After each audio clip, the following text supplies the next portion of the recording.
Hi guys, welcome back to our channel. This is Anj And this is Nushki. and we're back with another video. So before we start, here's a little disclaimer. There's going to be a lot of traffic, Just like that. noise in the background, so please do bear with it because we're in Bangalore. Yeah, so by the title of the video, I'm guessing you already know what we're going to talk about. Today is Guru Purnima, and this is a very special day for the both of us. So we'll be talking about our journeys of spirituality and the importance of having a guru in our life. It's a very impromptu video, so we aren't really prepared. It's going to be very conversational. Yeah, we really hope you take back something from this video and discover your own journey of spirituality, because it has definitely played a very important role in our lives, and we want to share it with you guys. So let's get started.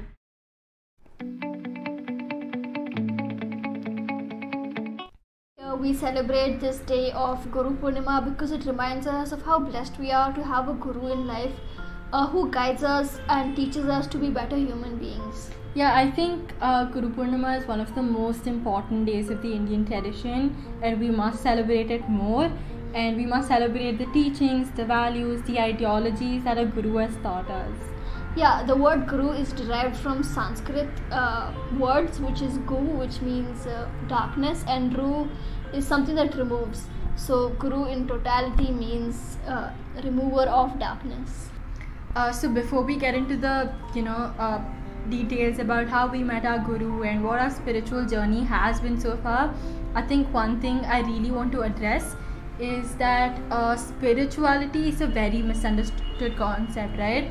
Because a lot of people think that it's for old people or it's for people who are sad and all of that, and once you get into spirituality you become a very boring person. But are we boring? No, we're really fun. But see, science says that you're made up of body and consciousness, matter and consciousness. So just like how our body is made up of amino acids, carbohydrates and all of that, our consciousness is made up of all the happy qualities like joy, peace, clarity of mind, confidence and all of that.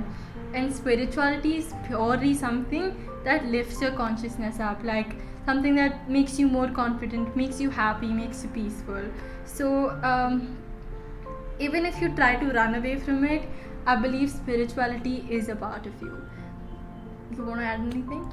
Yeah, often the word happiness is very confusing because we tend to attach happiness with the events of our lives. Oh, when I get a job, I'll be happy. Or when I get married, I'll be happy. When I have kids, I'll be happy. So those events never end, and our expectations keep rising. What spirituality has taught us is to be happy in the present moment, because spirituality teaches you to stay in the present moment. It has, meditating does bring you to the present moment, and happiness for me is just being grateful for what I have now, not thinking about what I had a minute ago or what I'm going to have a minute later. It's about who I am now and how at peace I am with myself at this very moment. So now jumping into how we got introduced to all of this, I think it's safe to say that we were blessed that we were born into a family that is already into spirituality. In fact, our dad has been a meditation teacher for a really long time with the art of living, and we were also introduced to it, I think, at the age of 7. Yeah, for the longest I can remember. So meditation for us was never an alien concept, because we've always been we grew up in a household where everybody meditated and always had the atmosphere of we always had conversations around spirituality, meditation. So this topic is not something we discovered, but was something that was given to us because of the family we were born in, because of our father being a teacher with the art of living. So talking about Art of Living is a volunteer-based non-governmental organization which started in the year 1981 by Gurudev Sri Sri Ravi Shankar, and it has its presence over 156 countries. So under the Art of Living, we have done a lot of courses, meditation courses, which has really helped us in our day-to-day life, which it has made us more confident, more self-aware, and really encouraged us to be better human beings. So, Anushka, do you want to start with your journey of spirituality and what it means to have a guru in life? Okay, so basically, like we mentioned, right, we were introduced to it when we were kids. So that time, I didn't have an active understanding of everything that was around me. I think we would just tag along with our father. We'd go to satsangs, do seva or sadhana and all of that. But yeah, it was just a part of my life. It was a routine. It was something very normal to me.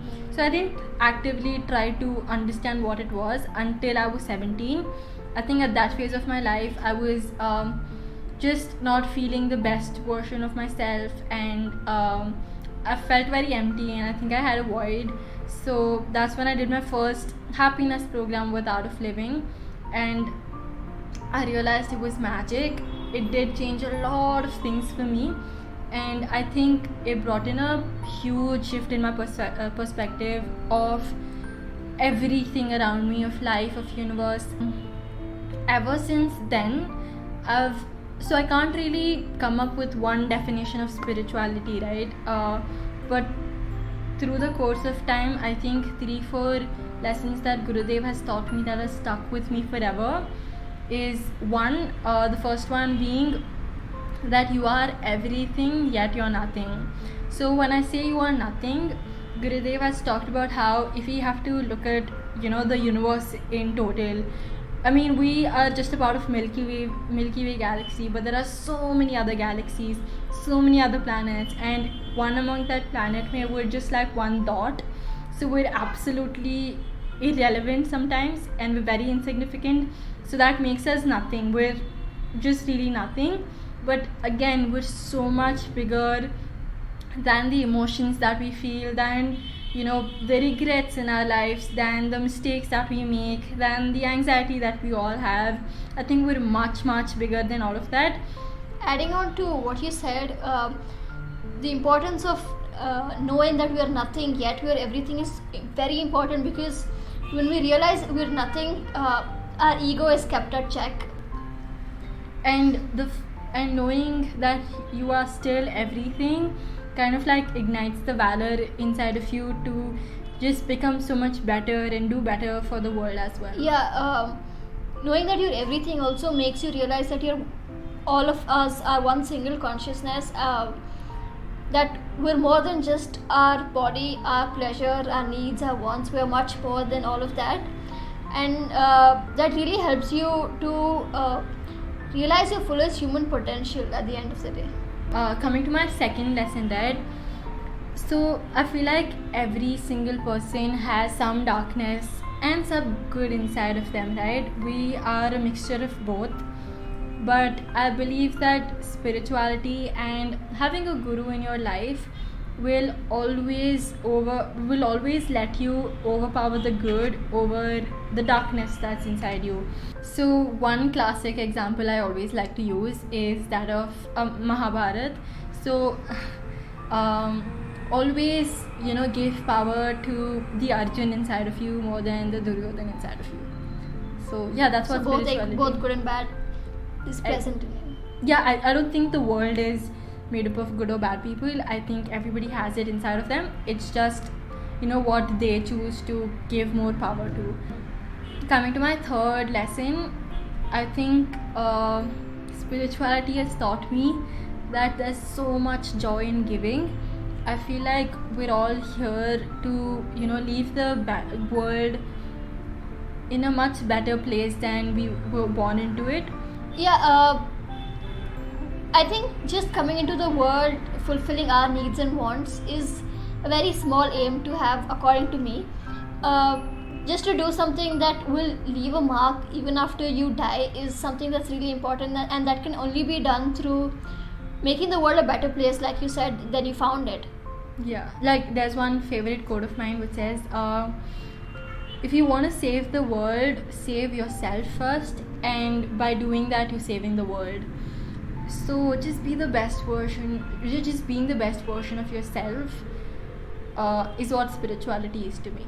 So what is it to you? This is really hard to put into words, because what spirituality to me is something so personal that even if I try to put into words, I don't think it can sum up what it really means to me, but I'll give it a try. I see spirituality as a gift that has been given to me because growing up, I don't think I grew up as a very confident child. I had my share of anxiety, insecurities, all of us do. Though I always had someone to talk to me about spirituality from a very young age, I personally started to read more about it or study about it or even meditate around the same age as you. I think when I was 17 or 18, and that really changed. I think that was like a turning point of my life. There's this one more quote I like to quote: "A man has two." I think it's by Naval Ravikant. A man has two lives.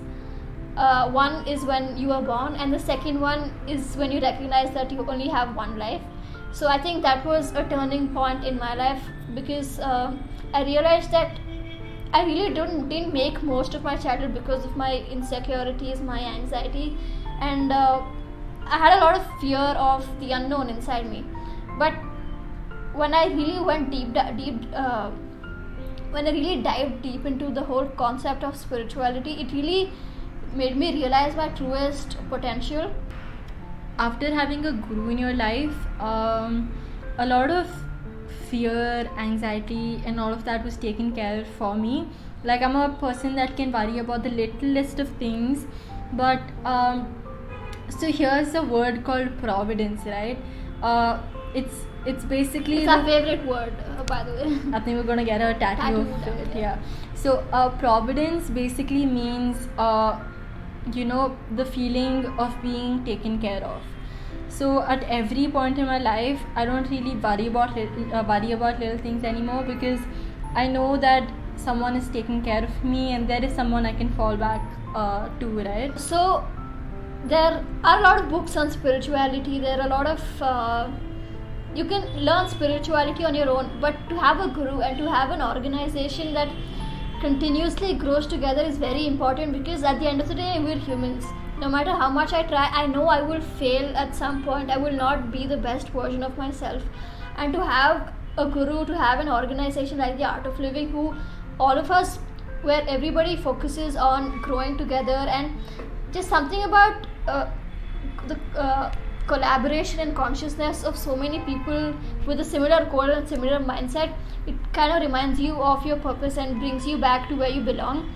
So to have an organization like the Art of Living and to have a guru like Gurudev Sri Ravi Shankar is really important, because I know that, like Anushka said, we've been taken care of, and there's always, it's going to be it is home to both of us. So everything that we spoke about, I think that's very personal to us. That's our own guru story. But I feel like you can have yours too. I feel like all your mentors are also your gurus. Just someone who takes away the misery from your life, who teaches you a lot of valuable life lessons, who is just someone who encourages you to, be your best self, is your guru, is your mentor. And this is a day to celebrate them as well. It is so nice to be born in a country that really recognizes your gurus. So that's why I think Guru Purnima as a festival has been celebrated for ages. Yet I don't think we recognize it enough. We don't really recognize the teachers in our life, be it from school or anywhere else. I think just to be able to acknowledge the people who bring light into your life, who bring knowledge into your life, remove the darkness, is so important, because we would be nothing without our mentors, without our teachers, without our gurus in life. So whatever we are, the teachers in our life are the most influential people that we have. To be grateful and recognize them in our life is, doing something for them is secondary. Just acknowledging is the first step. I think that's where it starts, and we really need to acknowledge those people in our lives and just be grateful. And I think the last thing we want to say through this video is that don't be too quick to judge, right? We're in no way trying to promote any religion or anything of that sort. I think spirituality and meditation and all of that is way beyond any religion. Like, for example, if you say pasta is from Italy, you don't not try it only because it's Italian, right? So if having pasta doesn't make you Italian, having momos doesn't make you Chinese, doing meditation won't confine you to a certain category as well. And dude, one more thing I want to talk about is how everyone in the West is recognizing it, right? A few of my favorite people like Willow Smith and Shawn Mendes, all of them listen to Indian mantras, they meditate every day, they're becoming the best versions of themselves through this journey. So why are we so ashamed of it, or why are we running away from it, right? I think we're so blessed to be born in a country that has so much culture, because we get to learn a lot. Steve Jobs and Mark Zuckerberg came to India to meditate. So there must be something in our culture that the West is recognizing, and we are resisting it, which is really sad. So to be born in a country which is so culturally diverse, it's such a boon, because you get to explore what your own definition of spirituality is. So Art of Living and Gurudev Sri Ravi Shankar, they were our paths to spirituality, but I'm sure there are a lot of institutions that provide the same. Yeah, we can speak for Art of Living because we truly experienced it, and our experiences have been phenomenal, and that's why we're so it is home to us, like mentioned earlier. We're definitely leaving some links down below of pre-recorded meditations you can go through, and a few courses of the Art of Living that you can explore. Do check out the links below, and we will see you next in the time. next video.